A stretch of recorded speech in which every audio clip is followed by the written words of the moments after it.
একদিন বনে এক পান্ডা গাছের ডালে বসে মিষ্টি বাঁশের পাতা নিচে এক গরিলা নরম সবুজ পাতা খাচ্ছিল। পান্ডা গাছ থেকে নিচে নেমে এসে মজা করে গরিলাকে বলল, পাতা খাওয়া কত মজার, তাই না? গরিলা হেসে বলল, হ্যাঁ, তুমি ওপরে আমি নিচে, আমরা একসাথে খাই।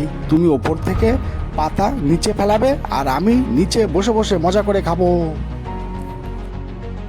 নিচে ঘন পাতার আড়ালে বাঘ ও ভাল্লুক চুপচাপ লুকিয়েছিল, তাদের চোখে দ্রুত দৃষ্টি ও মনে ভয়ানক পরিকল্পনা। পান্ডার সরলতা দেখে তারা ফিসফিস করে বলল, যদি একটু অসতর্ক হয় ও তাহলেই আমাদের শিকারে পরিণত হবে।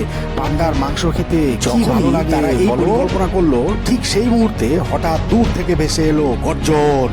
একদল হাতি এগিয়ে আসছিল। বাঘ ভাল্লুক মুহূর্তেই সতর্ক হয়ে গেল, বিপদ বুঝে পালিয়ে গেল গভীর জঙ্গলে। পান্ডা নিশ্চিন্তে পাতার মজা নিতে থাকলো আর বন ভর্তি রইল পাখির গানের সুর। সবার আগে নতুন ভিডিও আপনার কাছে পৌঁছে যাওয়ার জন্য চ্যানেলটিকে লাইক এবং সাবস্ক্রাইব করে